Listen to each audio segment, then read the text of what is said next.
Oh, Renee's in here.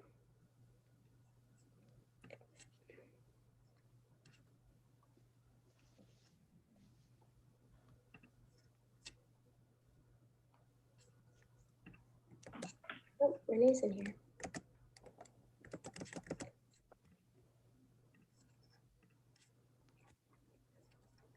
We are live. Fantastic. Hey, everyone. Welcome back to the Activist Lens Grant Showcase. We have some really cool projects that are presenting today, as well as updates from past projects. And before we get to all that wild and crazy stuff, we wanted to do a little tone setting and sort of share sort of who we are and what we're doing for anybody who might be coming to this new. So there we go. I'm making sure my screen's working.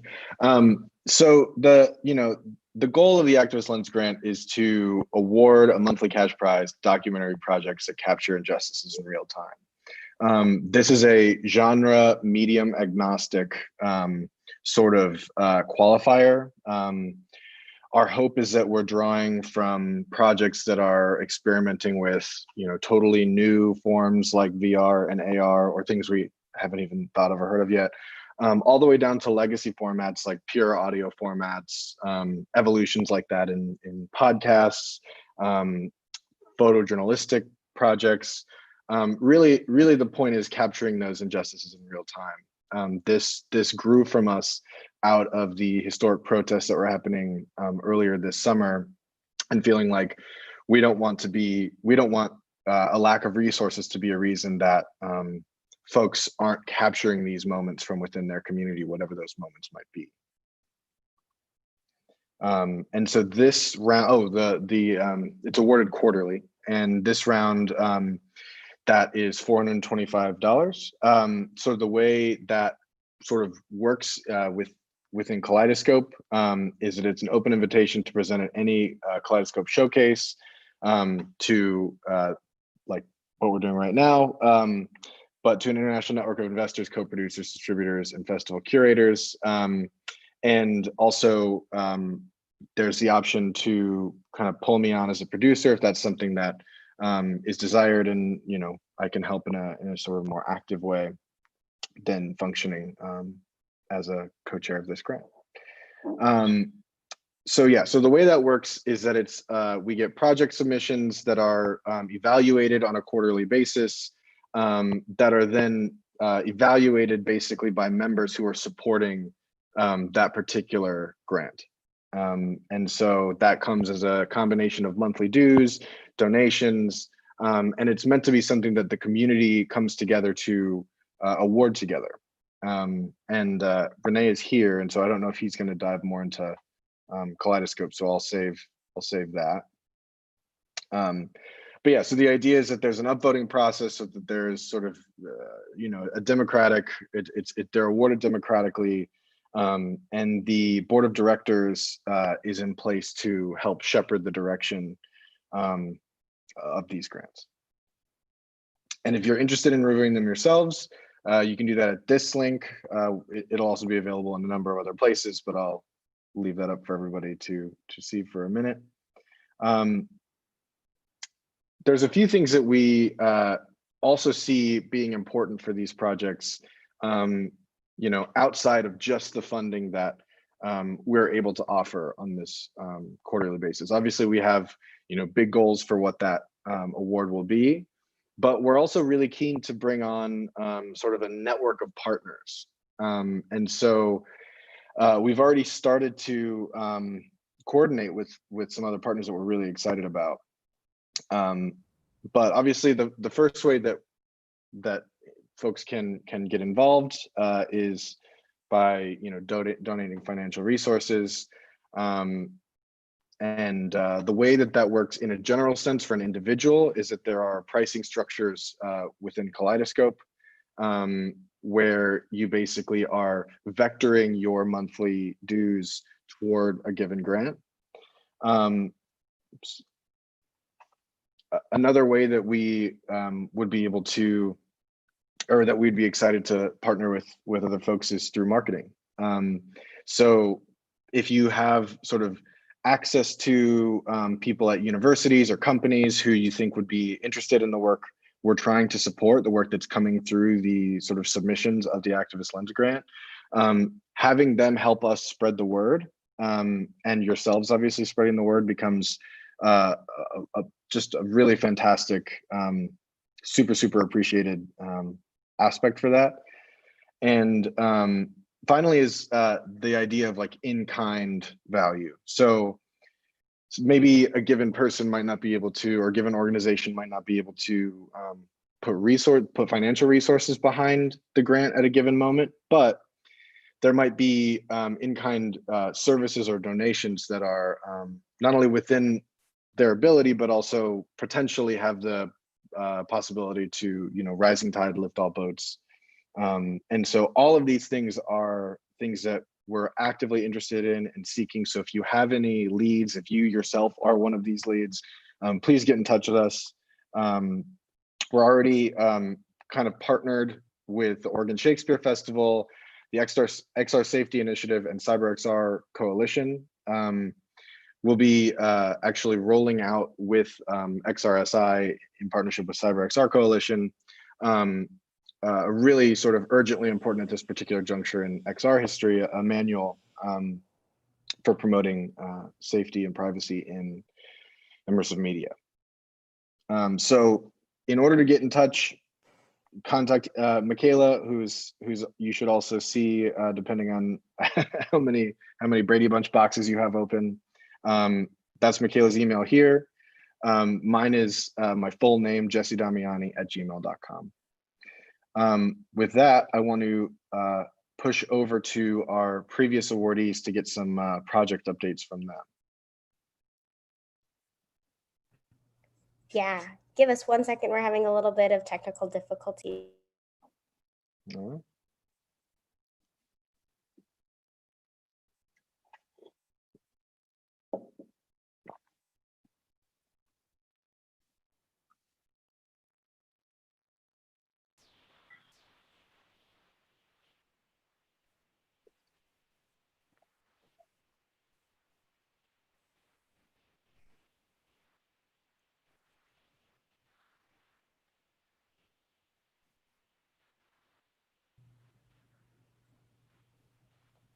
Awesome. We have Andy in the main stage area to present his previous award, The Gap. His previous awarded project, The Gap. Hi, everybody. Hi, Jesse. How are you? Hi, Michaela. Cool. Should I share my screen or I talk? Yes. Okay. Let me check this.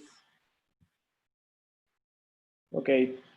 I wants to tell that my project starts 1 year ago, and after the Kaleidoscope grant, start to be bigger and bigger and have more opportunities to find funds and to find opportunities to broadcast this project. In the beginning, we thought in 8 episodes of 10 minutes each one, and we finish our pilot, that it's episode 1 about the future of work. The project is, in general, it's about polarization around the world. We choose 8 different topics with 2 different, very opposite ideas from the same one. The topics are immigration, are politics, are technology, work, things that in this moment around the world are very, very important.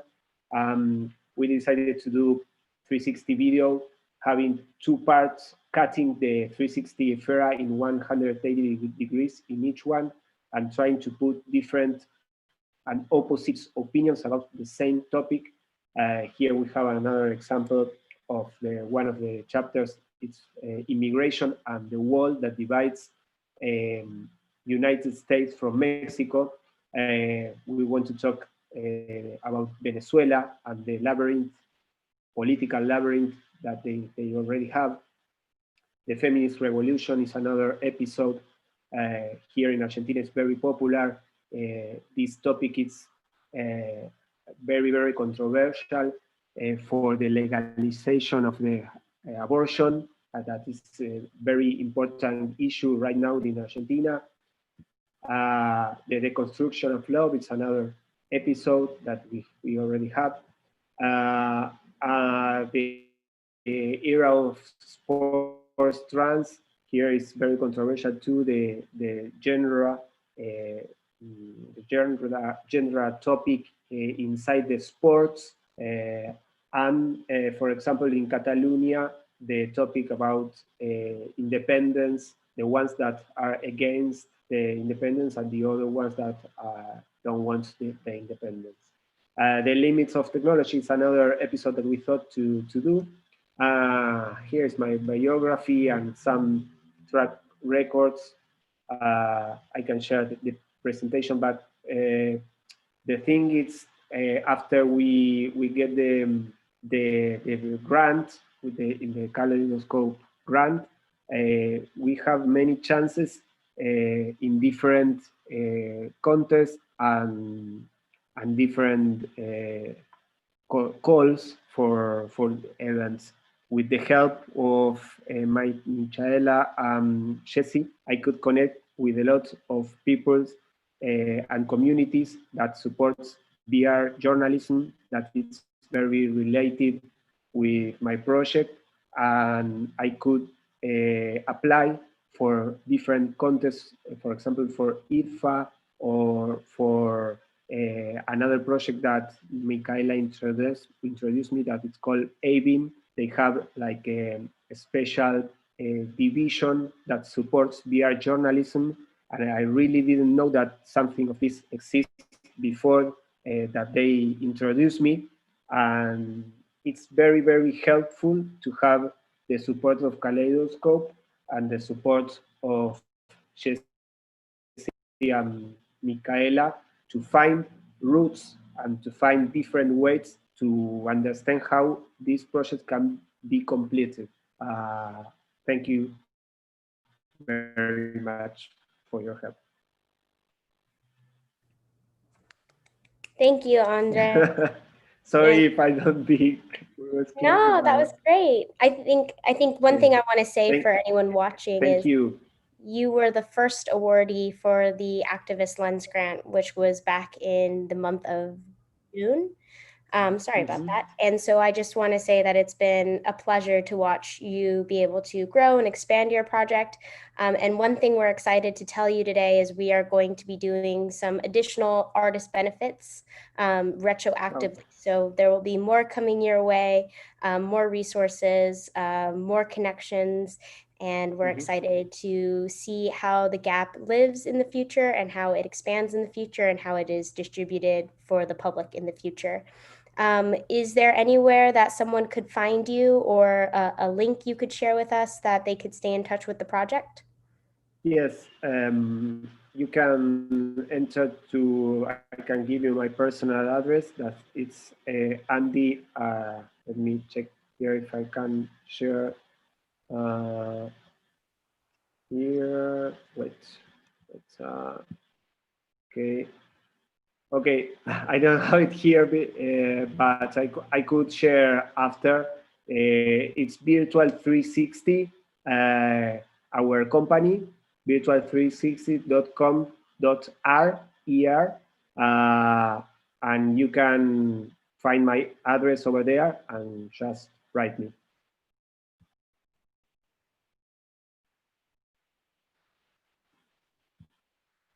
Michaela, you're muted. Yes. Hear me. We're going to go ahead and have you either return to the breakout room or feel free to hop off, and we will bring in our next presenter.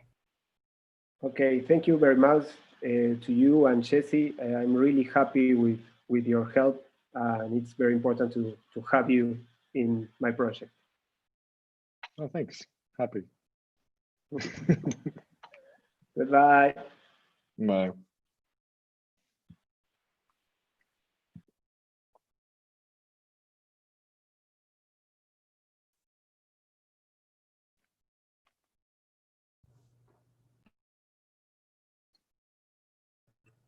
So next up we have Juan Pablo and Caridian. They'll be in the main stage in a moment, and they will be presenting their July showcase award-winning grant award-winning project, Cross.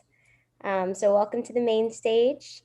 And when you all are ready, you can share your screen and go ahead and tell us and the audience a little bit about the project and how the Activist Lens Grant has helped or pushed your project along or supported your project in any way. We're excited to hear your updates.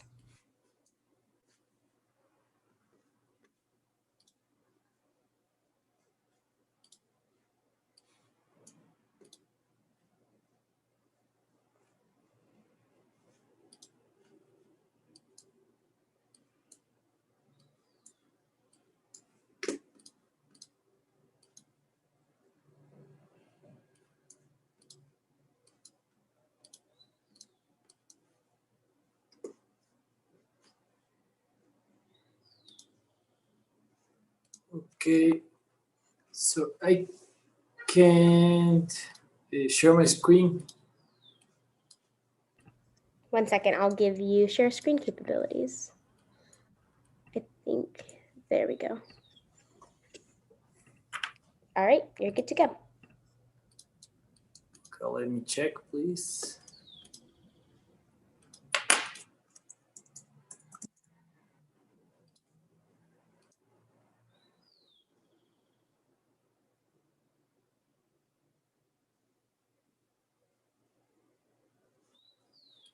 Oh, I don't know what happened. I can. Juan Pablo, can you share the screen? Okay, let me try. Just 1 second.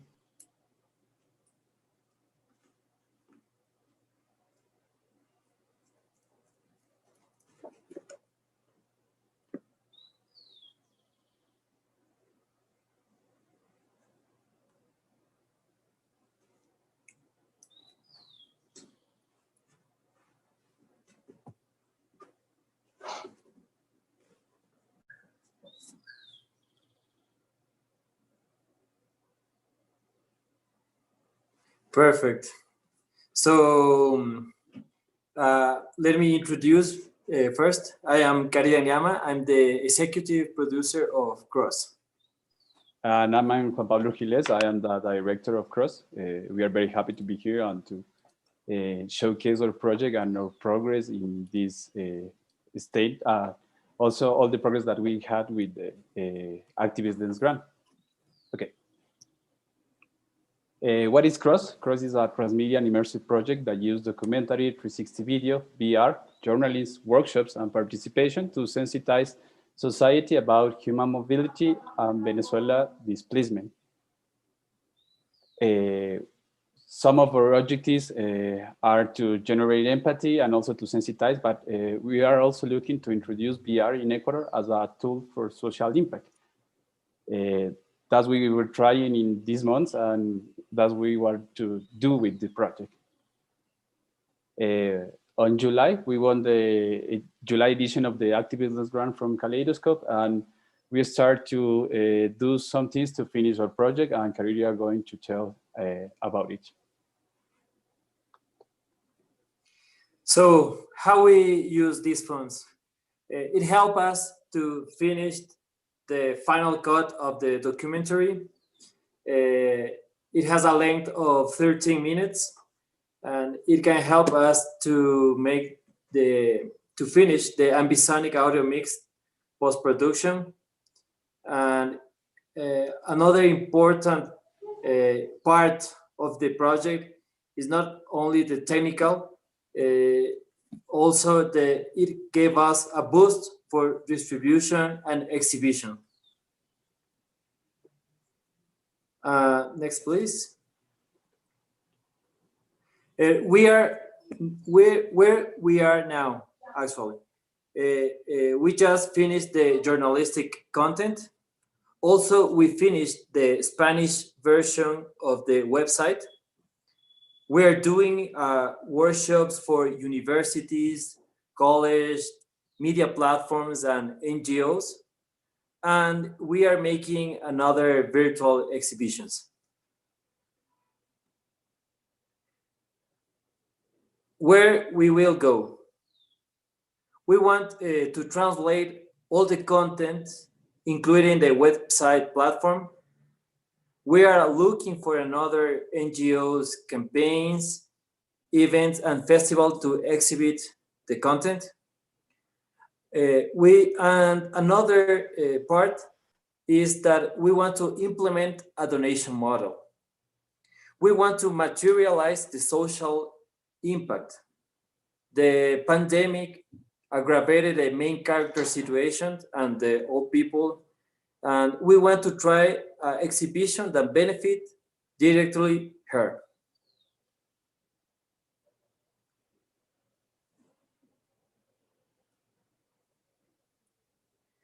There's something that we want to share with you, some results about our project. Now we have trained more than 100 people, people from college and universities, people from careers from cinema and also from journalistic careers. Also, we are doing exhibitions. We are trying to, we want to start exhibitions in November. We begin to exhibition the content at festivals in South Africa, the Electric Africa Festival. We have been selected for it. Also, we're going to be at Colombia, 2 festivals, one of them in November and the other one on December. And on November, we're going to have some exhibitions at Paris, but due to the pandemic, we think that it couldn't be possible. So with this, we want to try, we want to invite you to join to this initiative too. Thank you very much. Thank you very much. Thank you. Would you be able to just share, yep, perfect, that screen so that we know where to find you if there's anyone watching who want to get in touch with you, anyone who is interested in learning more about the project. I have to say it's been a pleasure having you both as awardees. It's been really such a great experience to be able to see what you all keep doing and keep innovating, especially with some of the more web-based experiences you're building. On my end, I just want to say that we have some more special artist benefits that are going to be rolling out, and we are going to be making sure those are being rolled out retroactively. So you both will be in contact with us about some additional connections to people, additional opportunities, as well as some additional resources that both Jesse and I were able to find and curate alongside of our board of directors. But yeah. I love the project. I'm so excited to see it continues to progress and it continues to expand its impact. Jesse, do you have anything to add? No, just you know, echoing everything you said. It's been great to see this project progress. I mean, those numbers are looking great, actually. You know, the part that was like physically probably not yet made me laugh, but yeah, it's been a joy to see this come along. Okay, thank you so much, Micaela. Thank you so much, Jesse. It is a wonderful process. Sorry, and thank you for all the support. We're going to continue doing this process. We will continue with the project in Kaleidoscope, and maybe we're going to apply to the Premium VR grant also in the next month. We're going to be out there, and we invite, as Caribbean says, to help us and to going with us with this initiative and with this social impact project. Amazing.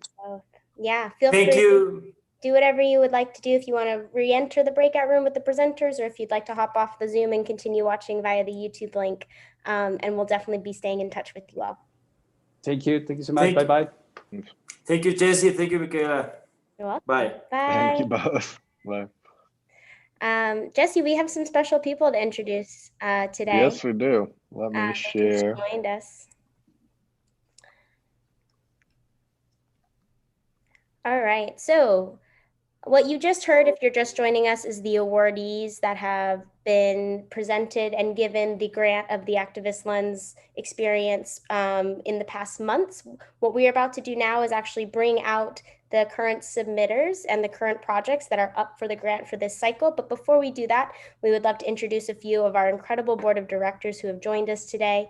As you can see here, this is our larger board of directors as a whole. We've had a couple have been able to join us to be able to give project feedback to our presenters. So Adora, would you like to go first and just give the audience a little bit about who you are, what you're doing currently, and just a little tidbit of all the incredible things you are working on within the industry? Thank you very much. I'm glad to be here. I'm excited to hear about all of the progress that each of you have made on your projects. I am a storyteller at heart. I spent 15 years in broadcast journalism and also in radio, and I've worked in digital natives, and I've worked across the board telling stories in short films and also in VR and AR experiences. I've written, directed, and produced some. I did one for Google and for others. And I am currently, I should also add that in the past I've worked in venture capital and I am an angel investor myself. And so I've been focused on spatial computing and future interfaces and 3D technology for the last 6 years, which actually is not that long, but it feels like an eternity in this space. I think we would all agree. I'm currently the director of corporate innovation at our lab, which is based in New York City. And our entire focus is to drive the industry forward of spatial computing, future interfaces, and 3D technology. I work with Fortune 500, mostly actually Fortune 100 companies, investors, startups. I run venture programs, worked with dozens and dozens of startups from all over the world, working on all sorts of applications, building the infrastructure that we all need, the software and the hardware, the tools to continue to build and evolve what this XR world looks like. I think that's enough for me. So I'm really happy to be here. I adore all creators. I think you're brave and courageous, and some of this work is truly brilliant. Thank you so much, Adora. Sean, would you like to tell us a little bit about yourself and what brings you here today and the work and impact you're making in the current industry? Hi, everybody. First of all, welcome and thank you for the work. It was great to be able to review projects and seeing the various types of innovative storytelling styles and storytelling points of view that all of you are bringing to bear. And I think we're living in a time now where collective storytelling and collective story experience is probably going to be more valuable than it has been ever before. And some of the uses of technology you've been using has been very innovative. So thank you for allowing us to be able to have this conversation today. I do a lot of scholarship, a lot of stuff in popular culture, science fiction, fantasy, Afrofuturism, propaganda, how storytelling is used to motivate or demotivate people. Currently, I'm working with 13EXP on a project called Nation X. We have a December 10th launch date, and it's really about Black liberation through the digital and the audio worlds. So looking forward to doing that. And my job is I've launched a basically coaching consulting business where I pretty much my only clients are creatives, people in the creative industries, because there's a lot of people who feel that they need the extra support. So I've been focusing a lot. I've worked with writers on the show Rami, writers on Neil Gaiman's Sandman, writers on a lot of Hulu, Netflix shows, HBO shows, and just so doing that as my transitioning into that work now. So good luck to you all today, and looking forward to the conversation. Thank you so much, Sean. And last but certainly not least, Susanna, tell us a little bit about yourself and what you're doing currently in the industry. Sure. So I'm Susanna Pollock, and I'm president of a not-for-profit organization called Games for Change. The organization's been around for over 17 years. And we've had a focus, though, over the last 3 or 4 years on VR, AR, and other spatial computing work. So we call it XR for Change, and it is an offshoot of the work that we do, which is really about building a community of practice around how these technologies and these forms of media can engage and drive social change. We have an event every year called the Games for Change Festival, which Jesse Damiani has been helpful in helping curate for the last 2 years. It's going to be at least a virtual event this summer. We'll see about in person. But we have a very vibrant vibrant community of not only creators and storytellers like yourself, but what's interesting about our community is that it's also researchers, academics, people in NGOs and foundations, policy makers, tech partners. So it's this real vibrant ecosystem of funders and stakeholders and research in this space. So I'm coming at this session really excited to see what projects and talk about the issues that you are all addressing in your work, and lend some my insights and have a conversation with you about the impact side of the creative presentations you have. Awesome. Thank you. Board of Directors as a whole, thank you so much for being here.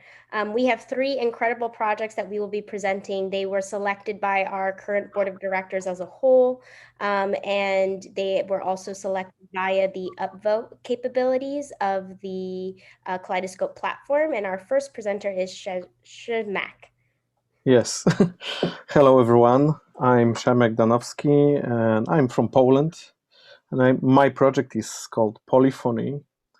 And maybe I can use share screen to show slides, but I've been disabled to do so. Yes, let me give you that capability. There you go. Okay. Okay. Let's go. Can you see my screen? Yes, sir. Okay. So actually, I came up with this project by accident or by accidental research, because I'm a sound designer and sound engineer, and I was very interested and fascinated with the sounds of crowds. And I was looking for this kind of recordings through actually whole my life, because I was also building sound sculptures made from loudspeakers, and I was using human voices to create those vast sound spaces. And I was also looking for sonic ID of my hometown, which is the capital of the country. And if something is happening in the political, with the political issues, it's always on the streets of our city. So I had collected many recordings of people, and when I started to use spatial audio to record, I found that this works really good in such soundscapes. And I was thinking about showing how the emotions of the crowds are presented in the sound, by the sound. So I was looking also how to present those recordings. And the first idea was to use the loudspeakers, but then I came up with the idea that maybe I can use VR. But VR without image is like being blindfolded, so I didn't want to do so. And so I thought that maybe I can use an image as a reference of the situation. And I started doing photos, just those stereographic 3D photos of those situations. And when I came back with my first session of those photos, and I decided to use black and white colors, I was just blown away by this imagery and this emotions that are built with those scenes. So this was something new for me, and I thought that this is really a good representation of situation, being there with those people and being with them. So this project started to grow as I was doing more and more of this capturing. And I found that when I showed these images to my friends and colleagues, they were also fascinated by the emotions that single picture, single still frame was generating in them. So yes, this is how I started to do this thing. And it was difficult also to show the sounds and the photos together. So I was looking for a method to present those two sides of those events. And the latest version that I worked out was I was showing the sounds with the black image, just the name of the event. And there was, after the sound, there was a photo with silence. So this is a project that can be presented in many different ways, but the VR version is really, really intense. I was able to show this to the people from Sheffield Fest, and I was almost shortlisted for this festival, but it was cancelled due to the pandemics, of course.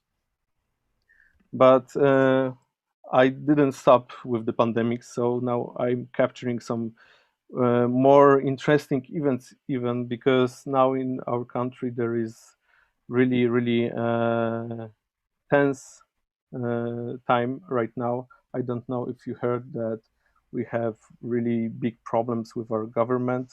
There are now restrictions in the right to women's rights to have abortion, and we are having tomorrow one of the biggest manifestations ever in late last year. So there will be more photos from tomorrow. And yes, I'm also joining big crowds that are a bit scary, like far right, to show people how it works in the sound and in the image.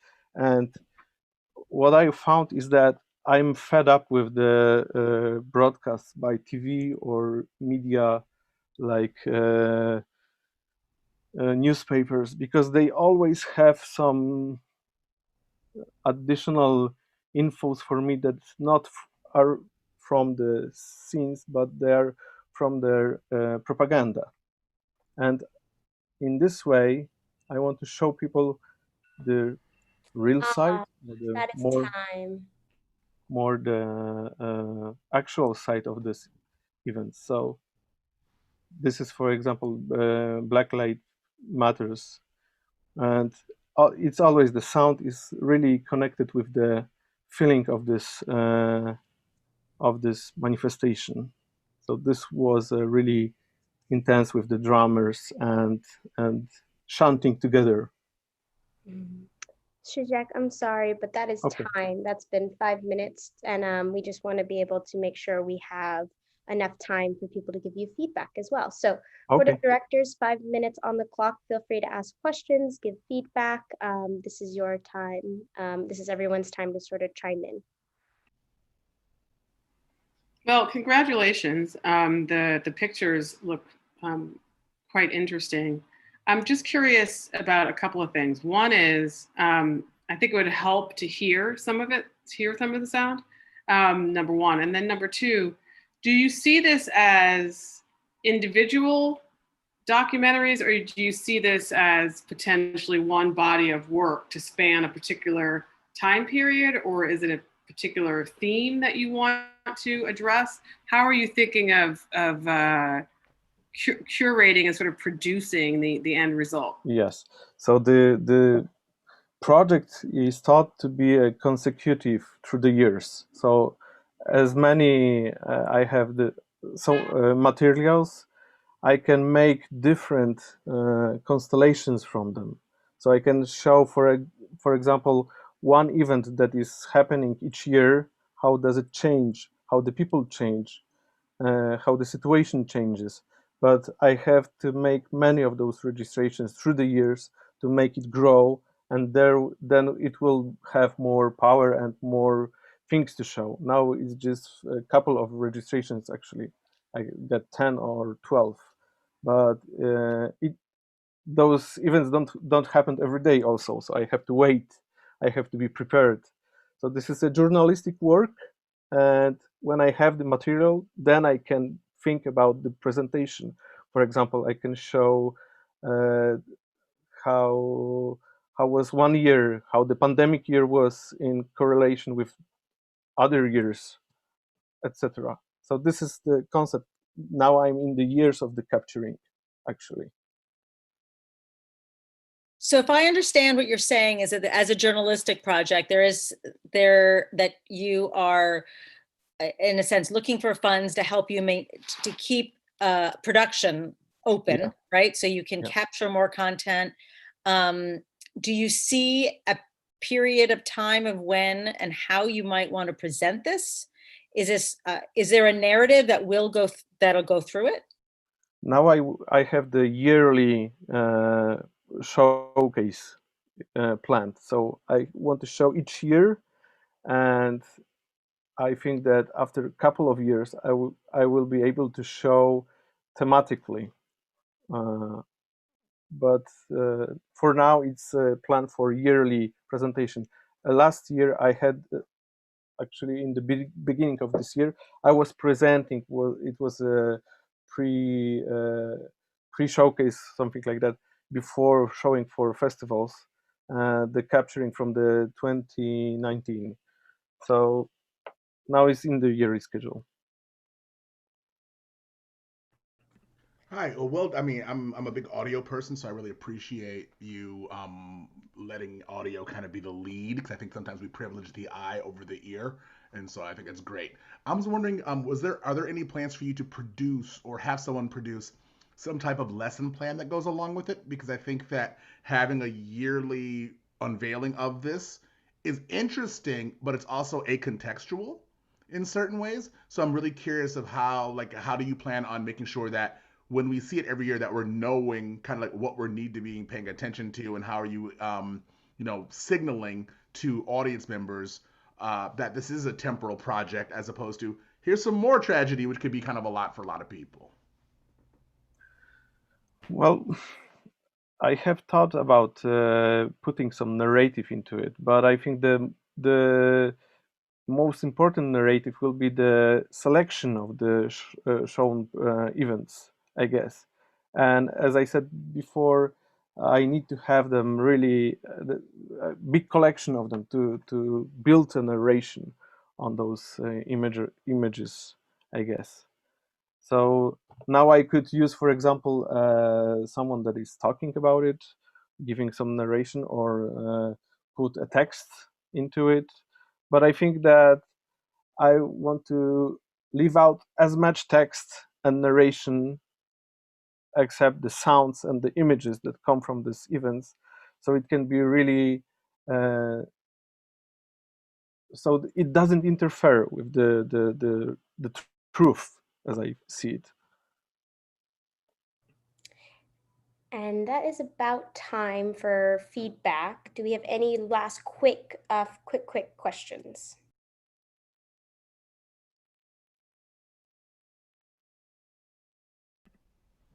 No? Okay. Thank you so much for joining us. Thank you for your incredible project, Polyphony. We are excited to continue to stay in touch, and we will keep our channels of communication open if you have any thoughts for you from the board of directors. And of course, if you have any updates on the project for us as well, you know where to find us on Kaleidoscope. So thank you so much for joining. Thank you very much. Wishing you well. Yes. Thanks. Thank you.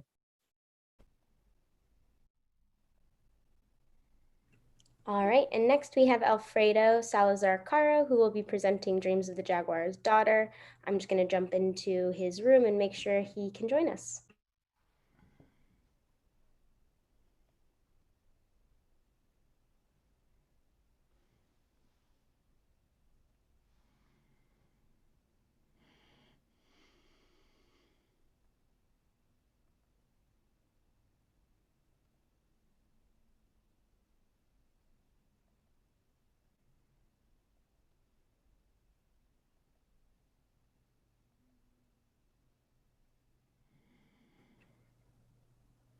All right. Hey, peace, everybody. Hey. Hello, hello. Cool. So I guess I should get right on with it.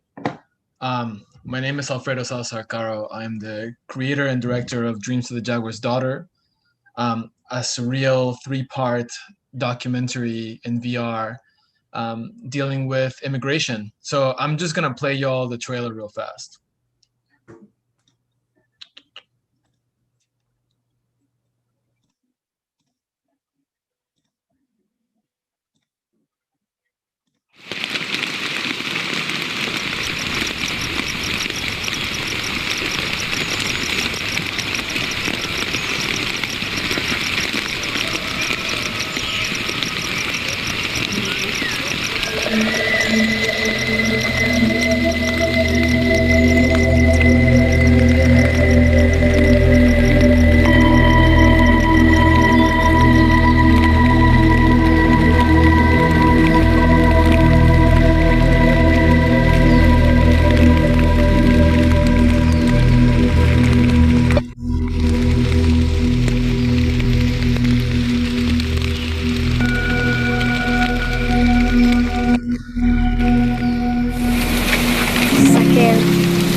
I am Achik.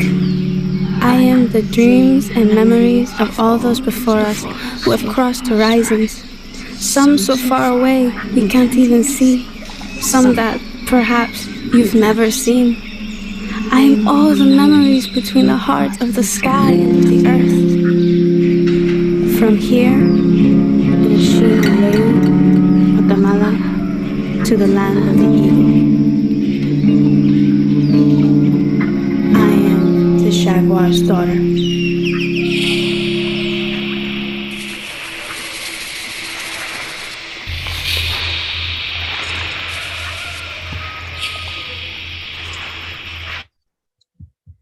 Okay, cool. So that's the trailer, and then I'll go to the presentation. Am I still sharing screen? Let's see. Okay. So yeah, so Dreams of the Jaguar's Daughter. So again, this is a 3-part surreal documentary that follows Achik, the spirit of a young immigrant, as she recounts her dreams and memories of her journey northwards, starting in Guatemala, going into central Mexico and Oaxaca, and then finishing in the Arizona desert in the US. So DJD has been around for a little bit of time now. It premiered, or the first chapter as a pilot premiered at Tribeca Film Festival in 2019. We have since received grants from A Blade of Grass and gotten some support from individuals. And I'm literally about to leave.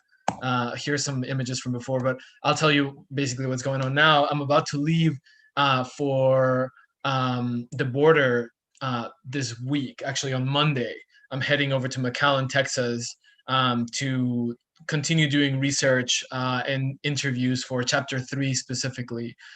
So I'm going to be traversing the entire border from Brownsville, Texas, which is at the tail end of southernmost tip of Texas, all the way to San Diego, California, and doing interviews along the way.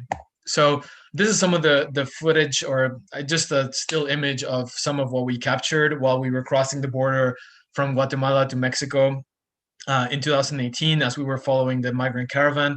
As some of you all might know, there's another migrant caravan that took off maybe about a month ago, also from Guatemala and Honduras, specifically Honduras and El Salvador, but they're all going through Guatemala. So this issue is far from over. This is a little bit of behind the scenes. This is kind of the process of like 3D scanning and interviewing and research. This is all in Guatemala. This is some of the ways that this piece has been installed before, or precursors to this piece. This is actually Border Crossing Beta 3.0, which is kind of like the earlier versions of this same theme that I was exploring. That timeline doesn't make any sense anymore. Here's a cool video. Here's more of that installation. And then this is kind of like the idea of what the final version of this installation would look like, with all 3 chapters and multi-user experience. This is, of course, like a dream version of what I would like to have. And that is all. I'll leave that there so we can keep talking. Let's see. I can stop sharing now, I guess, so I can see your faces. Cool. I think that was super fast, but just about under 5 minutes. So let me know if you'll have questions. Perfect timing. Yeah, I guess I can start. Hi, Hello. it's beautiful. I remember seeing it at Tribeca, and really, really something. I'm curious about so having a project that, as you structured in chapters, which is smart, right? So that you can complete something and then move on. What have you learned from the first experience of that and feedback that you've gotten from Tribeca? And do you think it has inspired or changed the way you're moving ahead with the project? Yeah, so for one thing that I learned that I thought was kind of interesting and counterintuitive is that for Tribeca, we actually presented a 360 version. This is intended to be a 6DoF VR. Okay. I was very much against 360 at first. I didn't feel like it was true VR, and I had this like purist perspective on it. But I actually, now I think that I think that the 360 on the Tribeca page has like 18,000 views or something. So it's able to reach a huge amount of people that the 6DoF would never be able to. So I definitely learned that having that kind of like those options open is important. So now I want the whole trilogy to be both 360 and 6DoF. And there's been a bunch of technical things, like the 360 didn't allow me to do things that of course would have happened in 6DoF, etc. But yeah, and then there's one specific feedback that has to do with the character design and being like very intentional about certain signifiers, for example, things like that. But yeah, it's definitely been a lot of learning and a lot of things to be implemented. I gotta take my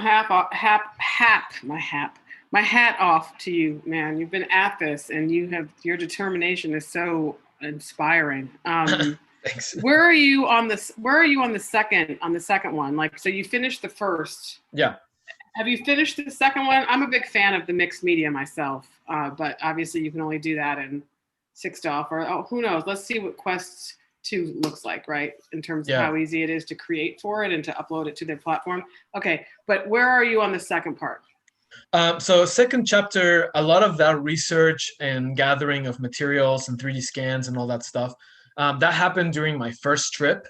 But so I have all that material pretty much ready. So I'm leaving, like I said, on Monday back down to the border to work on or getting more material for chapter 3. So chapter 2 and 3 are going to be kind of written simultaneously. Another thing I should mention is that we have a new writer that jumped on with us, who is going to be, she's not going to come on the trip with me, but we're going to be like in constant communication as I'm crossing the border, and we're going to be like writing this out as it develops. There's definitely one of the challenges about like writing this, magic realism documentary is that, I can't just write a random story, but rather I have to like focus on what actually happened. So just to answer your question succinctly, chapter 2, the material for chapter 2 is there, but it will be all written and consolidated with chapter 3 as I go through this border crossing. So do you have somewhere to, hypothetically show it? Are you working in partnership? Are you still talking to Lauren and the folks at Tribeca? Do you have a partner in this? Currently, I had this company called Crux that has jumped on to executively produce the piece. So they are doing like fundraising and just helping me with like line production and stuff like that, which is awesome. And then I have a good relationship with Tribeca still. Of course, pandemic has shifted all timelines. But originally I was hoping to have everything finished by 2021 Tribeca. That's not going to happen at this point. But I feel like, we finally got to this point where it's, I don't know if the term safe enough is really what it is, but I feel like confident enough to be able to go down there, do interviews safely and all this stuff that for a long time it didn't, there was quite a bit of uncertainty as to how I was going to be able to actually interview folks and take 3D scans of them and whatever. It seems like it's like I said, is relatively safe, but not quite as bad now. So yeah, the goal is to launch this. I guess at this point, 2022 or halfway. 2022 sounds about right. Yeah, I think that's the current goal. And yeah, like I said, Tribeca, we still have a good relationship with Lauren and the folks down there. So hopefully they'll be one of the vehicles to launch it through. But nothing official, FYI. Hola, Alfredo. How are you, sir? I'm good, thank you. I love your beach. Yes, it's my family's property in Jamaica. I look at that like I can't wait till the borders open up again. God. Cannot wait. So we talked a little bit about this last time that we spoke, but I was wondering if you had any more thinking of like the idea of presenting such a real story through a mythological lens, right? It's one thing to fictionalize reality, but when you mythologize it, it's a different thing. So I'm just kind of curious, what was the thinking behind that? That's all. Sure. Like I said, I think like for me, the reason to approach this in this kind of magical realism sense has a lot to do with creating kind of like a more poetic, in a way, like an ode to the immigrants. Like that's the main goal of this piece. It's to present facts of what's actually happening, but most importantly, to showcase the people who are going through it in a light that is not trauma porn, right? There's plenty of that out there, and I'm sure we talked about this last time. So I'm trying to do the opposite of that, create something that's poetic, that will uplift them, and to ultimately show like a hopeful outcome, while still showing the reality of what's happening. So this kind of like surrealism or mythologizing has to do with kind of like having a more poetic language within such a intense topic. Thank you. Appreciate that. Thank you. Alfredo, we are at time, but before we go, I have just one quick feedback thought, and that is, I think for if we see you again in the showcase or if we come across this project at any other time, it'd be great to have an impact strategy if this is meant to be something with an impact for a specific community. And I highly recommend checking out Hot Docs, I believe it's called. They have a really incredible impact strategy experience. You can follow a ton of great case studies, and I'll be sure to email that to you and your team directly. And maybe that's something you can collaborate with Crux on. I think that will really open the doors for funders for you, investors, as well as potential distributors and partners. Awesome. Yeah, thank you for that. Sounds great. Yeah, thank you so much for joining us. Thank you. See y'all. Safe travels. Thank you. Yeah. Good to see you. Good to see you. Bye, y'all. I will let Jesse introduce the last project as I go into their room to grab them.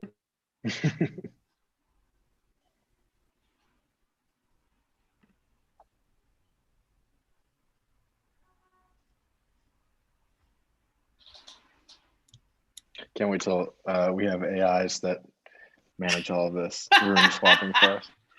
Yeah. Oh, that's funny.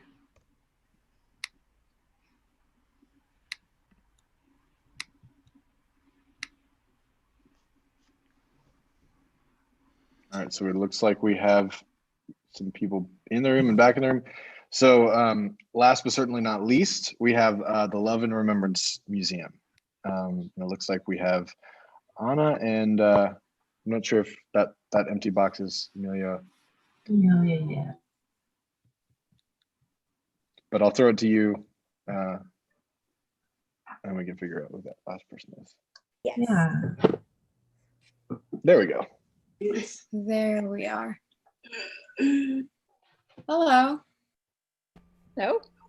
Hello, nice to meet you. Same. Yeah, is Anna here? Yes, she is. Okay, great.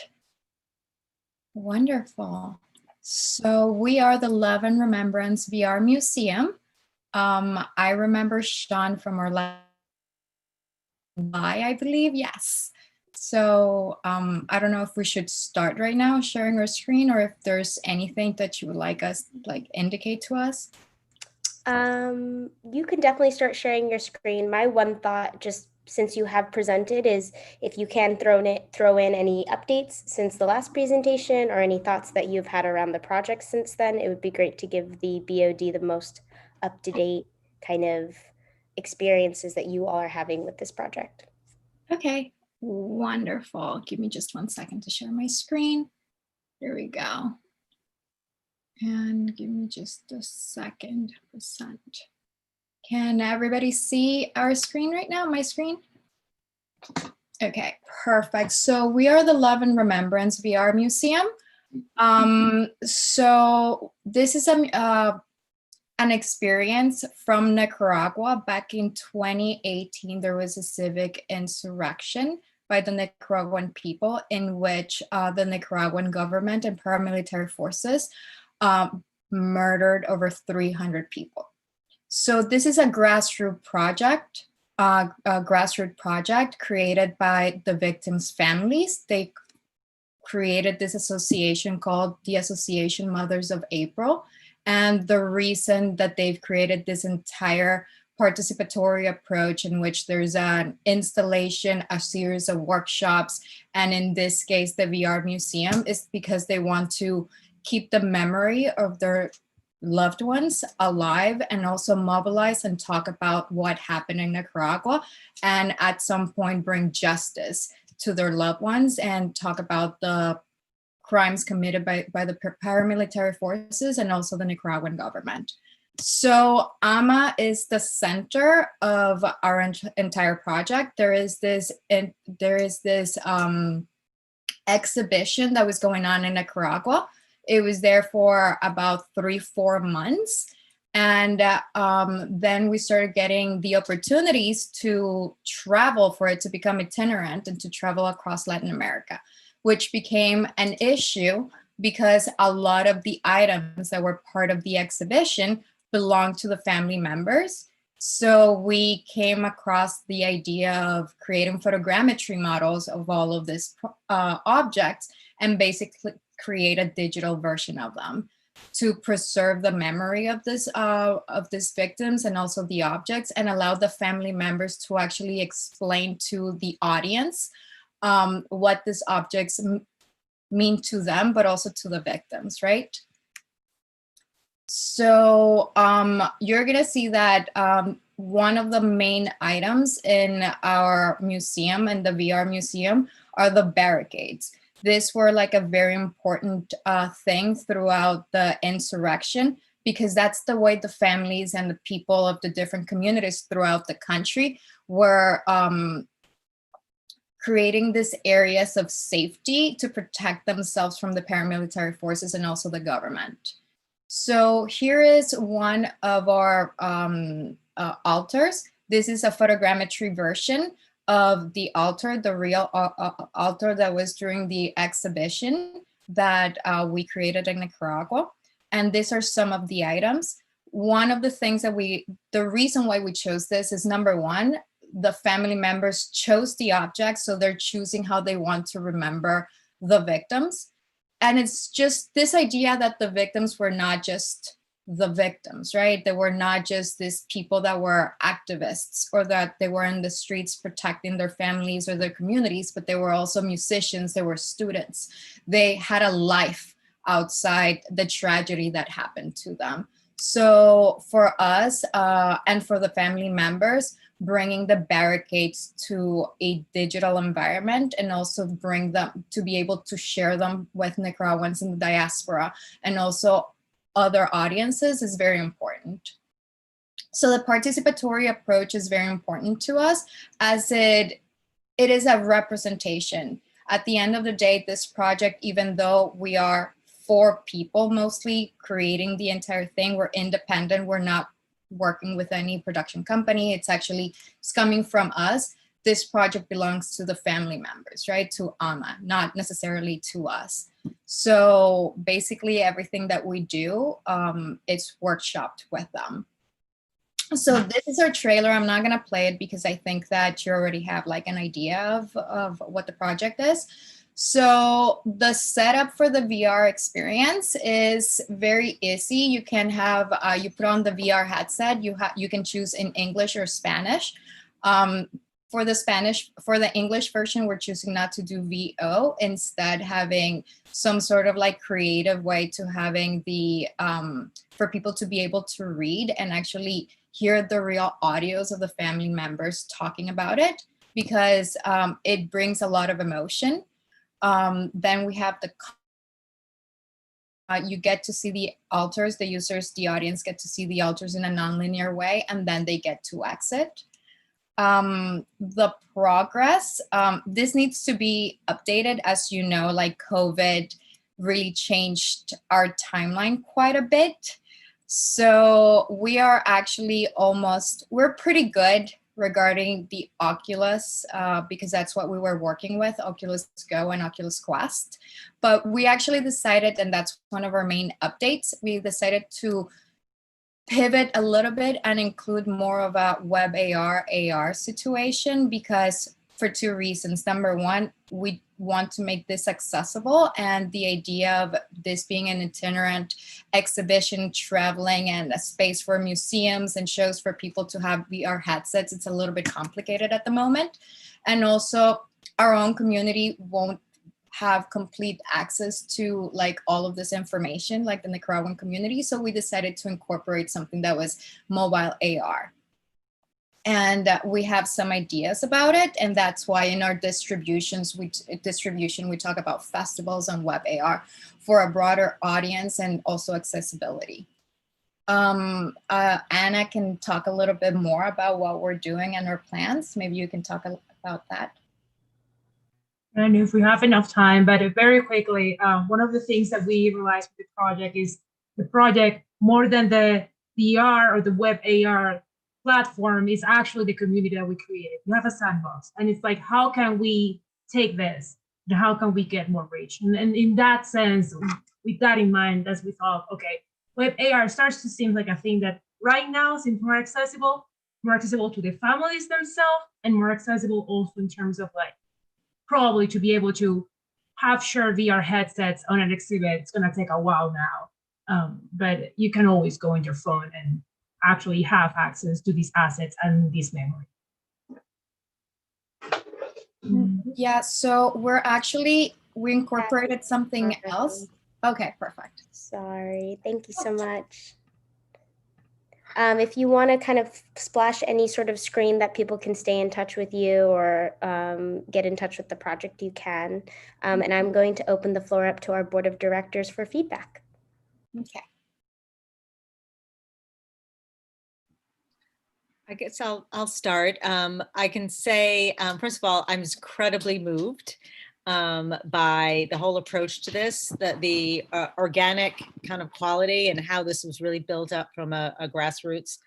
A need for self-expression and sharing is just is beautiful, and I think your approach to it and how you've transitioned that into the VR experience is it's really effective, and I really think it's well done. I also appreciate that you do have an execution strategy and that you've been thinking through how to distribute this, and I applaud you for having that foresight, because clearly it is about having people, you need people to see it, right? I mean, it is all about that. I'm curious about, you have on your the experience plan about the onboarding, the experience itself, and then you have an exit. And I was wondering if there's anything about the exit, about how you thought about people who are going to be leaving a very emotional experience, how they come out of that, and as opposed to an abrupt, experience. So yes, so we are creating the VR experience to be both a standalone piece, but also to be part of the itinerant exhibition. So it's also part of a bigger thing, right? So in the case of the exhibition, if it's not something that's just the VR headset, there would be like a series of like spaces to follow to actually provide. And even if we have like a festival or something, we plan on having like for it to be part of the room and actually create an installation, like a multimedia installation that can provide a little bit of assistance to the audience for them to kind of release a little bit. We've had experience with similar projects in which our experience is that people really want to talk afterwards. Yeah. They want to ask questions. So we really part of it being not just for audiences that are not related to Nicaragua, but also for the Nicaraguans in diaspora. This type of projects for the Nicaraguan communities, it would be unprecedented. It's not something that from like a developing country, you don't really see something created by the community itself and for the community as well, in which people from other countries can learn from. So also to have that space of talking and for it to be a conversation started as well. Yes, I echo everything Susanna said. It's beautiful. I mean, it's incredibly beautiful and it's incredibly moving. And it's also incredibly progressive, right? Because we have artifacts that are in museums and then, we have video of them. And this is sort of like the third or fourth window, right? Is the ability to create these three-dimensional assets that we can then deliver in a whole variety of ways. I'm just curious, I'm trying to understand, walk me through again. So are you done with all of the scanning of the artifacts that okay, so you have your digital library. Okay, so you have that. This question of distribution, are you planning only to do it in some public way, or is there some potential around just like an app that would just live on the shelf that anyone could have access to at any time? Actually, or is it just about having a live experience? Actually, we are planning. So as Anna said, this is part of like a sandbox, right? We have like multiple projects going on. Where's the priority? I guess that's what I'm lost as to like, what's the 1, 2, 3? So in the case of the VR experience, that is one. We have also the opportunity to pivot and also create like an AR experience, which is what we're working on currently. And we are actually planning on having a web AR or an AR book. We're creating a book that's going to be printed. It's part of the museum that people could actually get access to, and the book to be able to also present some of the stories and some of the artifacts of the 3D objects. So we're currently working on that project, which is also part of like I feel that since COVID started, the Love and Remembrance VR Museum has shifted to a Love and Remembrance XR Museum, because we've just had the opportunity of just, okay, so we already have this library, we already have this entire set. So we already have the interviews that we collected from the families as well. So we have the assets per se, so we can actually do more things with it and make sure that it's accessible both in VR and also in AR. So we're working on getting funds for this book and for families in Nicaragua to have access to the book, and whenever they want to have access to the digital objects and to the audio and the music, because we're also working with musicians to create like specific pieces to have access to all of this digital library in a creative, interactive way as well. Awesome. We have time for one more quick question and then we have to wrap up. Sure. Hello, Miliana. How are you? Hello. I'm just wondering, work like this inspires people to take action of some kind. And I think sometimes a lot of things are presented where people feel activated, but there's nothing for them to do because they have no idea where to be led. So I'm kind of curious, post-screening, post-event experience, will there be resources for audience members, not outside of the diaspora, to be able to help take action, do something? So I'm just wondering, like as Susanna was saying earlier, this will bring up a lot of feelings and emotions, but then you walk out of there, you're kind of like, what do I do with it? Yeah, one of the things that we've been talking about is, so the exhibition, the museum itself has an entire website. Currently, it's only available in Spanish.